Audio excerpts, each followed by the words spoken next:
प्रभु के मेरे सारे प्रिय भाई फिर से नमस्कार।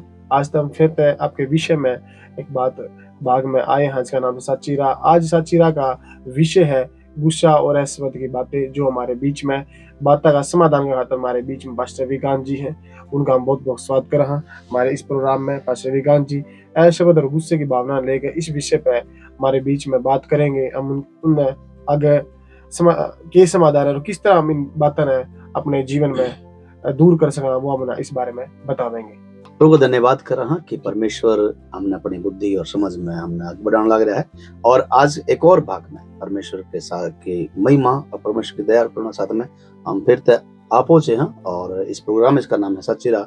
और आज जो हमारा विषय है वो है गुस्सा और अपशब्द, जिन्हें हम अपनी भाषा में गाली कहा और जिन्हें हम अपनी भाषा में किसी तरह गलत कहना कहा, वे शब्द जो सही ना होंगे किसी खातर वे शब्द, और खास तौर पर वो गुस्सा जो हमने खाम में या फिर जानबूझ के या फिर हकीकत में भी आवा है, उन बातों में हम जानने की आज थोड़ी सी कोशिश करेंगे। और यह है कि प्रभु चाव है जब भगवती किताब 5वां अध्याय का 9 वचन ने पढ़ा, उन्हें रखा कि प्रभु ने अपने पाड़ी देश में यह बात कही कि धन्य है जो मेरी मेल कराने वाले वे परमेश्वर के पुत्र कहवाओगे। परमेश्वर का वचन का है कि वे जो मेल कराने वाले हैं, लेकिन गुस्सा और गाली इंसान ने मेल को करवाते अलग करवावा। और जो अलग करवावा है, अगर मेल कराने वाले जब परमेश्वर के संतान है तो फिर अलग करने वाले सीधी सी बात है वो शैतान के संतान है। और परमेश्वर चाह है कि हम परमेश्वर के पुत्र के अलावा परमेश्वर के संतान के अलावा, और जब हम गालियां का और गुस्सा का इस्तेमाल करा तो थोड़ा सा खतरनाक हो जाए।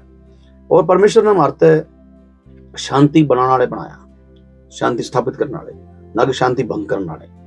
बहुत सारे लोग हैं जो खाम में अपने जीवन में छो में आके या फिर कुछ खाम की बात ना बोल के अपने परिवार में, अपना पास पड़ोस में, अपने जो गुर्दो का लोग गिला एक अलग तनाव बना ले हैं।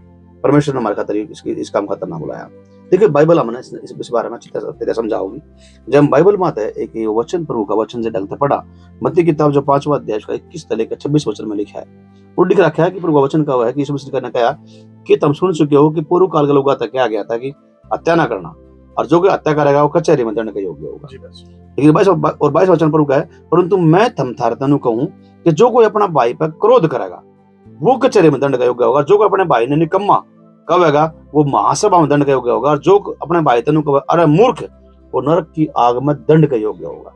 फिर वचन नंबर 23 में यीशु मसीह का है, इसलिए यदि तू अपनी भेंट वेदी पे ले आवे और तन्ने उड़े याद आओगे तेरा भाई का मन में तेरे प्रति कुछ विरोध से, तो तू अपनी भेंट ने उड़े वेदी के छोड़ दे और जाकर अपने भाई से पहले मेल मिलाप कर ले, और फिर जाकर अपनी भेंट चढ़ा।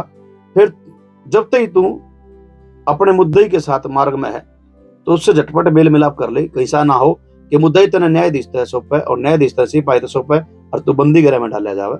मैं थारते सच कहूं सू कि जब तक तू पाई ना चुका दे तब तक ही वहां तक छूट नहीं पाओगा। पूरा हमने एक बात देखने मिला कि प्रभु का है कि जो कोई अपना भाई पर क्रोध करेगा वो कचहरी में दंड के योग्य होगा। परमेश्वर चाह है कि हम अपने भाइयों पर खाम में छू कर लिया, लेकिन वो छो मेल मिलाप का कारण बना रहा। वो छो अलगाव का नहीं, वो छो शांति भंग करने का नहीं, वो छो गलत बात का नहीं हो, वो छो प्रेम का और शांति का और आनंद का छो होना चाहिए। और खास तौर पर हमने इस बात में ध्यान रखना चाहिए, इसमें कहा कि जो अपना भाई तक हुआ ए मूर्ख वो नरक में गिरा जाएगा। इस हमारे जो कोई भी इंसान, जो कोई भी व्यक्ति, जो कोई चाहे वो मसीह क्यों ना हो, जो अपने भाई ने, अपने विश्वासी भाई ने, अपने विश्वासी बाण ने गंदी बात बोल रहा है, गंदी गाली दे है, परमेश्वर इन बातों का न्याय करेगा। परमेश्वर इन बातों के द्वारा हमारे तक बात करेगा। और दूसरी बात, इस बात में जरूर पूछना चाहूंगा, मैं आपसे जरूर कहना चाहूंगा कि हमने अपने परिवार की जांच जरूर करनी चाहिए कि वचन के इस भाग के द्वारा हमने अपने बारे में भी जांचना चाहिए कि हम तो कदे गलत नहीं है, हम तो कदे गड़बड़ नहीं करना रहा, कदे हम छो में और अपने आप शब्द के द्वारा ये बातों पे मैं जीण तो नहीं लग रहा। और वास्तव में एक मसीह व्यक्ति इन बातों पे जयवंत होने खातर बुलाया गया।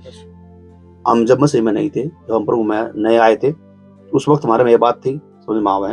लेकिन जब हम प्रभु में आ गए, हम विश्वास में आ गए, प्रभु ने अपना आत्मा दे दिया, हमारे पाप क्षमा कर दी, फिर हम दोबारा तक हमारे में ये बात आनी, फिर ये गड़बड़ की बात है, ये फिर हमने परमेश्वर तर उसके महिमा अलग करते रहेंगे। तो हमने अपने परिवार में इन बातों की जांच जरूर करनी चाहिए, कदे ये बात हमारे जीवन में तो नहीं है, पर हमने कुछ बात जो है अपने परिवार में जरूर ध्यान रखनी चाहिए। उन्होंने तय किया है कि वे कौन सी भावना से और कौन से शब्द से जो हत्या की बात के बराबर हुए हैं और उन्हें हम आज भी इस्तेमाल करने लग रहे हैं।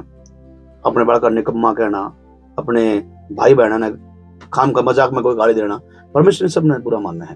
परमेश्वर चाह है कि ये शब्द बात ना रहे, क्योंकि ये छोटी छोटी बात आगे चलकर बहुत बड़ी बन जाए।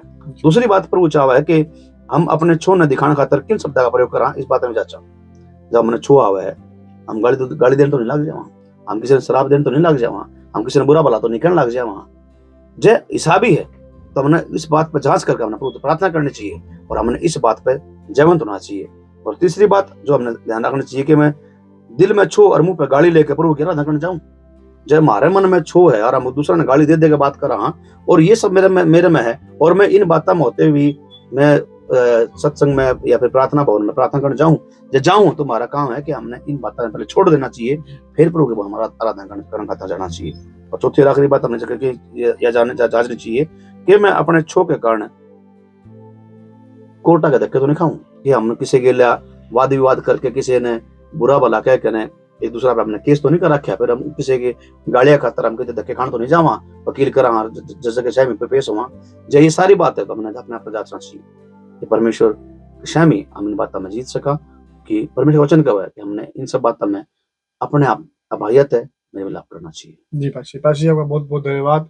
आपने हमारे इस सूत्र समझाने खातिर दर्शका था, आपका बहुत बहुत धन्यवाद करा हम। और पाशी जी और हमारे दर्शका का भी हम बहुत बहुत धन्यवाद, लगातार हमारे साथ जुड़ रहे हैं और बने रहे हैं। आप आपका बहुत बहुत आभारी हैं। और आपका भी परमेश्वर आप सब ना आशीष दे। सबको जय मसीह की। जय मसीह।